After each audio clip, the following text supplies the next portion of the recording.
How's it going, everybody? Welcome back to the channel and see some NCAA on MLB The Show.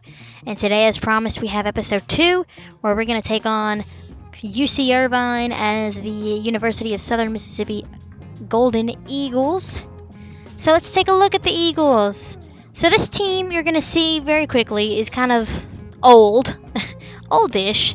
Lots of guys who are getting up there in age, lots of people who are 30-ish plus, but they can, still produce, and we're ranked 8th overall, so I'm not sure how that will go. But looking here, center fielder Miguel Santana, kind of a good leadoff guy, plays, but he's 27, 87 overall, probably one of our better players, but he's getting up there in age, or not up there in age, but he's starting to decline already. I don't really know why that is, but it is what it is. And I was trying to see how many stolen bases he had, but I couldn't figure it out. So there you see his OBP. Oh, I moved a little too fast. Anyways, I'm trying to find it.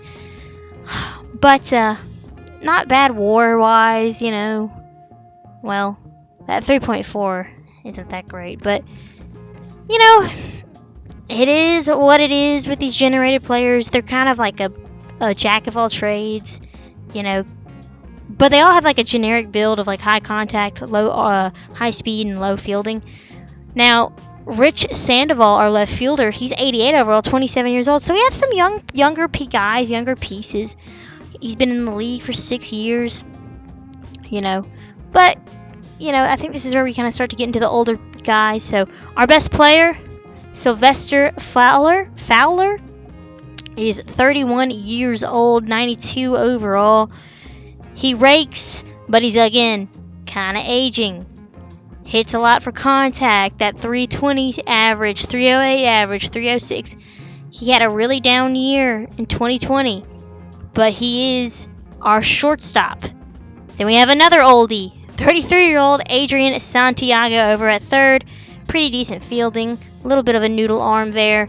Doesn't really hit for average, but he does hit, home runs, 25 home runs, 34, 30, 37. So it seems like he may be on the decline as far as power goes, but he does hit for power, so he'll fit into that cleanup spot nicely. Will Starling, 32 years old, first baseman. Don't love this. He's only played in the league for 4 years, and he's fine, but he's nothing special. So I'll be curious to see how Southern addresses these problems with an aging roster. And as you can see, I pressed a button and got too far away from them, so I gotta get back. Here they are, but they'll have a lot of questions to answer. Next, we have Yoenis Meza. He's our DH, but he can also play first base. He's 28 years old. Again, not really great defensively. Has decent contact. We don't really hit for power or contact, but we'll see how this goes. Justin Starnes in right field, 31 years age. Shang Ho Yan. He is our 25-year-old second baseman, probably the youngest player on the team. So he may be a cornerstone for Southern. And then, of course, we have Oliver Calero at behind the plate. On the bench, there you see Juan Torres, Sam Franco. Juan Torres is a 24-year-old. See potential. Sam Franco is a rookie getting a chance to play here. 22 years of age. 81 overall. So, he's a shortstop, or left fielder, but, find a place for him. Give him a chance. Dallas Collars. Nothing to write home about there. 35 years old. Andre Waddell. 32. See, again, this roster's just old. That's really the only thing that stands out to me. And then Ken Ishii, 34 years, 12-year veteran in the show, and he's on a 3-year deal, so got to probably look at moving that contract to see what can happen. On to the pitching, Brent Cross is your ace, on the decline at 32. Then you have Crew Morin. Crew Morin, 26 years old, solid pitcher, kind of getting going here in the league, so he may be a pitcher that USM can build around here. Kind of get that ERA lower, though. Then we have Barrett Shearer. See what he can provide as well. Hans Nettles. That's a fun name. 31 years old. And then finally, rounding it out, Sheldon Hall. So this team is really, I feel like, a middle-of-the-pack team. I mean, they are ranked 8th, so I kind of get it. On the older side. But it's opening day for them. And we're going to face UC Irvine. And y'all, right away, I'll just point it out. You'll catch it if, you're paying attention. But when I made these UCI uniforms, I put pinstripes on top and then forgot to add them to the pants. And it's so embarrassing. Like, legitimately, I'm like, how did I not get this right? But whatever. So Southern here is projected to go 89-73, win the NL Central. When is the NL Central ever a tough division? But we'll see. I don't know if I agree with that projection, but if we can get a win here, get on the right foot, you never know. But yeah, there you see, no pinstripes. And I don't know how much I like the double piping on the pants, but I think I like it a little bit more than or two-color piping. I like it more than the double piping because it does pop a little bit more. So Robinson Kent on the mound, an ERA of 1.50. So we'll see how he fares against this Golden Eagle lineup. And then we have our ace Brent Cross, 33 starts last year, almost 200 innings, 4 innings shy. 3 ERA. Not too shabby. All right, let's pick things up here in the top of the first. And we're going to start the game with a strikeout. Now, Robinson Kent throws a palm ball. I don't know what that is. No one throws that anymore, So that's kind of fun. Something a little bit different. All right. Top of the first, Kenny Rosa climbing in. He looks very sickly, if you ask me. So, right out the gate, Cross is getting a borderline called strike. Fastball there, painting the black. We'll take it. 0-1. Quickly ahead of Rosa, 0-2. He's batting .222 to start the season. 2 games for Irvine, and they, of course, went 0-2, losing Game 1 against Arizona 2-0. Or, I'm sorry, 4-3. No, 2-1. And then Game 2, losing it to Arizona again, 4-3. That's the ball low. Ball low from Brent Cross. I think I said 32 years old, getting up there. But he can still produce as that ace for the Golden Eagles, and he gets Kenny Rosa with the high heat. Craig Watson. So that's off the first baseman. And Watson will be safe. And y'all, I can already tell just from playing this game, this guy's going to be a nuisance. Like, Irvine really lucked out with him. They signed him away from Tennessee. Or I guess if you want to keep it in using college terms, he transferred from Tennessee. But what a lucky team to have somebody like him. I think he's going to be really good in this series. Somebody to definitely watch. Here's Ibar. Watson on the move. He's down safe.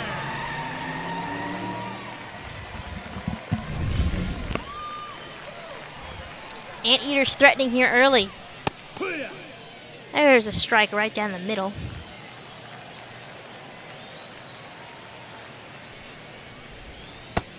Got him! Oh, nope, that's not strike 3. I got too excited. 2-2 to Ibar. Up the middle. Cross deflects it, but it's into center field. Watson is going to score without a throw. And the Anteaters take a 1-0 lead here in inning number 1, thanks to the dynamic duo of Craig Watson and Bernardo Ibar. As you can see, Cross tried to get a hold of it. Also probably just trying to get out of the way, honestly. Now, that's a good, well-placed fastball from Robinson Kent. And let me just say, if he's going to play something like that and fool us with that palm ball, we might be in for a long afternoon. All right, Justin Starnes, the right fielder. 1-0. Slider outside. Palm ball, slider, four-seam, and I think a running fastball for Robinson Kent. That's hit high and deep to left, but the left fielder barely having a move there. And that's a quick out. Batting eighth, the second pitch. Alright, here's Yan. Another strikeout there for Kent.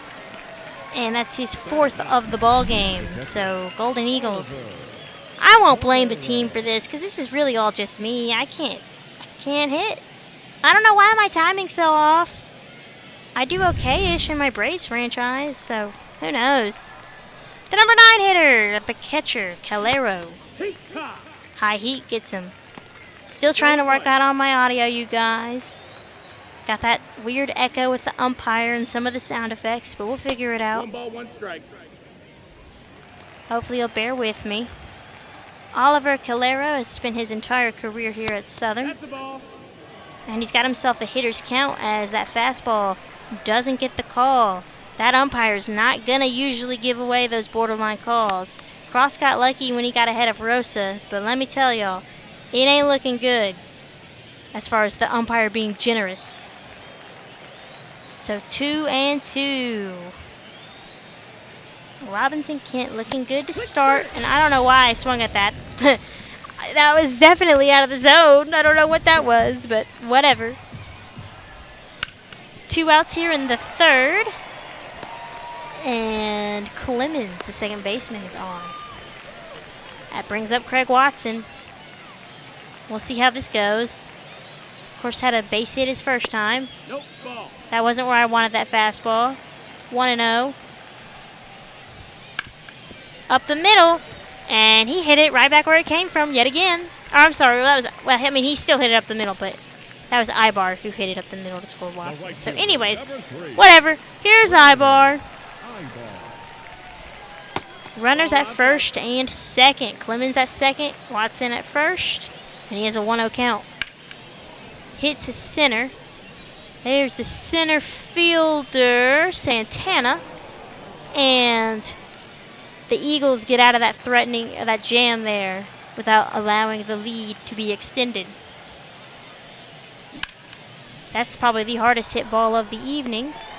And we get robbed by the center fielder for UC Irvine. He makes a diving stop.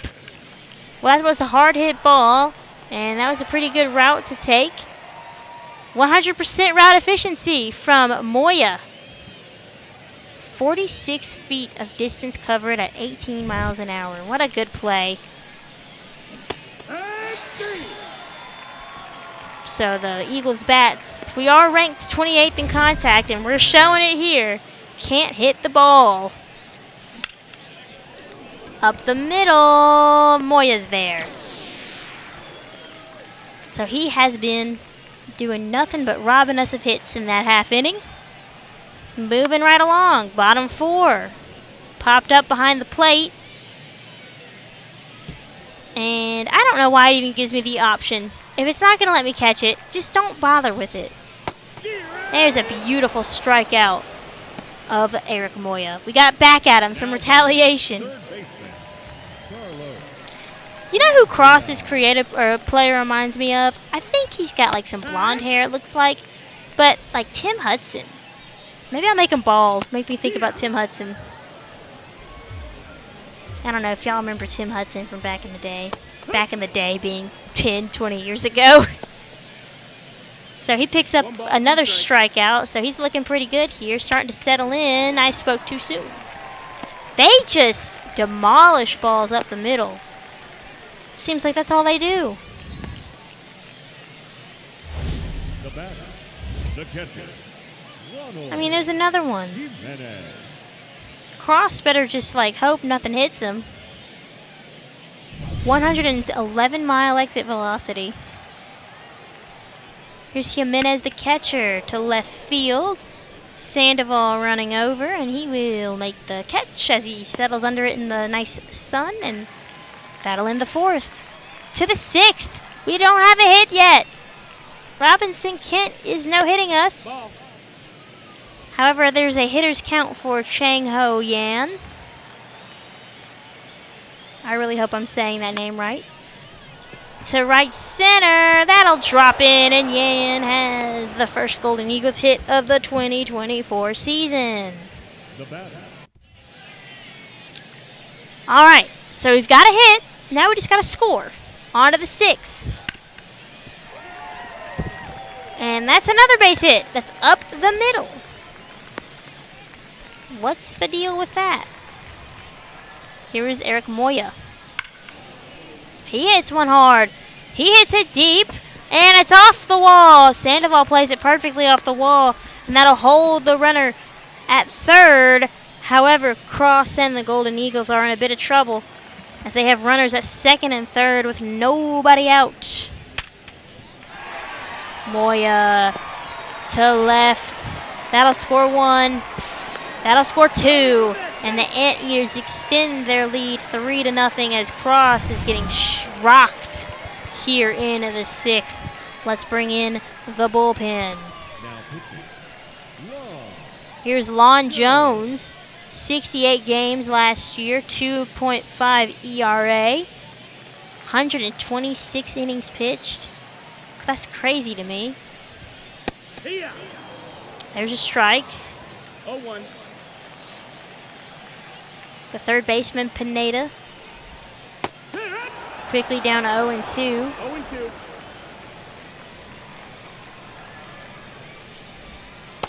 Ball. Pineda has probably been the only Anteater in this lineup who has been quiet. 0-2. Fouled off. We'll do it again.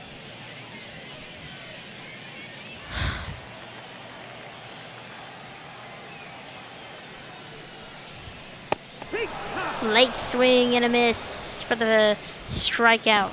So Lon Jones comes in, gets the first out of the inning. Double play ball is here. Set up. Here's Enrique Escobar, and that's not a double play ball. That's a ball that's going to be into the gap as the right fielder can't get there. And that will not score a run, but again, UCI threatening here in the 6th. Jimenez to right, and oh, good lord, not great defense from the Eagles. And that's going to allow 2 runs to score. I don't know what happened. I mean, they say it's a double, but it seemed like he misplayed that ball. And another base hit. And another run. This one courtesy of Ryan Young. So it is 6-0. So Jones can't get another out. So we got to call on Wendell Byers. Only pitched in 11 games. But he's just looking to keep this deficit right where it is. Another hard hit ball. Jeez. Lineup card flips over too. It's Rosa. He's 0 for 3. Down 0-2. 6 runs. And he strikes out. So let's hope, though, this goes a little bit better than when Lon Jones was in. Because when Lon Jones was in, you know, he got a strikeout and then just got shelled. So let's see if Byers can get out of this without having to face Watson and Ibar. Popped up by the foul line, and the third baseman is there, and that will stop the bleeding. We got to get some offense going, running out of chances. A leadoff walk will help. Now batting, the first baseman, Wes. Here's Wes Sterling, the first baseman. Runner at second.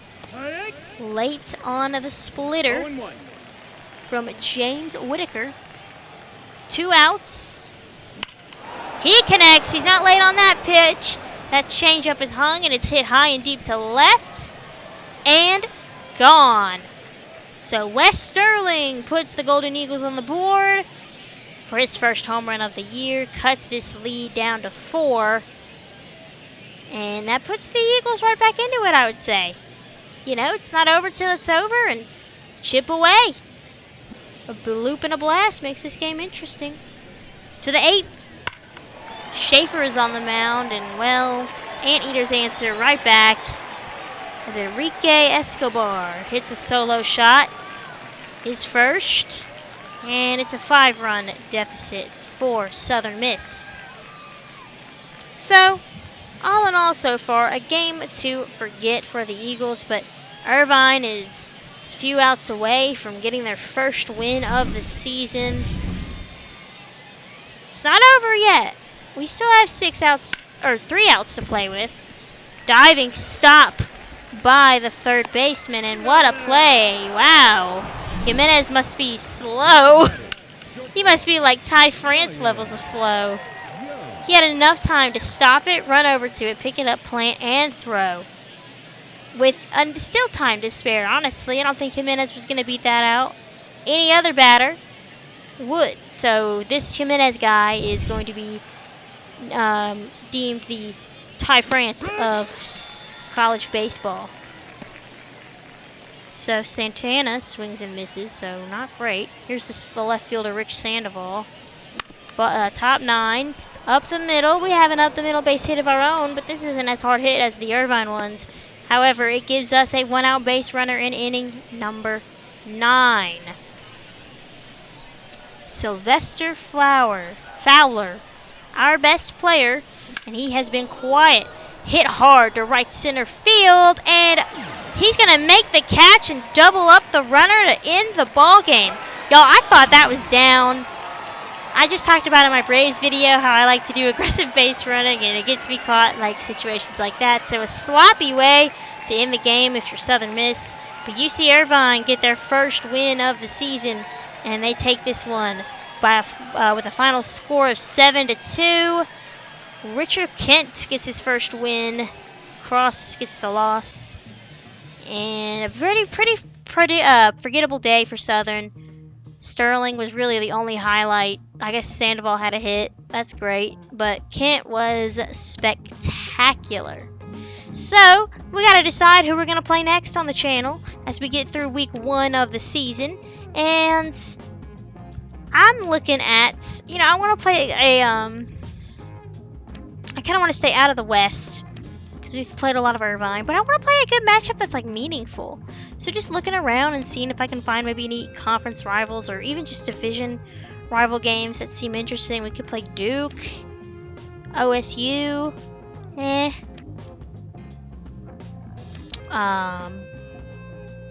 Wake Forest and Michigan. That might be a good one. I think that's probably what we're going to do. Wake Forest and Michigan, it's looking like. But let's just explore all of our options. I want to play a TCU game at some point eventually, too. Georgia, Mississippi State, LSU. LSU and Ole Miss could be good, I guess. But I think we're going to go with Wake Forest and Michigan. So we'll play Wake Forest because they are the home team. So we'll head over to the Central, the American League Central, and get a game going against Wake Forest. And let's just sim straight through. The Golden Eagles have a trade offer. So here's one. Ken Ishii for Julian Blanco. Now Blanco is a little bit younger, but we don't really need necessarily a utility outfielder. However, I was more interested and inclined to take this trade after discovering here that Ken Ishii is with the team for 3 more years. 2024, 2025, and 2026. I'm not doing that. If they want to make that trade, they are more than welcome. Have fun at Texas A&M. I'm not dealing with that. So we're gonna play this Wake Forest and Michigan game. Wake Forest is 6-1. Michigan is 4-3. And like I said, Wake Forest will be the home team, so we will check that out. So, taking a quick look here. And just kind of seeing the starters here. I was debating on playing this finale game because it would be, I think, Wake Forest's ace, but I decided, not worth it. We'll just stick with what we're at. So, we're going to wrap that up. You guys get to watch me save it. Sometimes I'm like, oh, my editing is not that great. But I hope you guys enjoyed today's video as we keep powering through, going along in this series. And, you know, this will be an interesting matchup. Wake Forest is off to a hot start.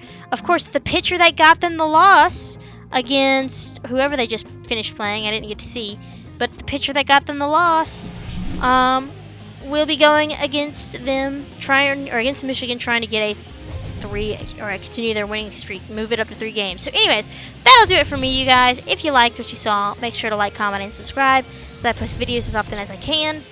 I will catch you guys in the next one.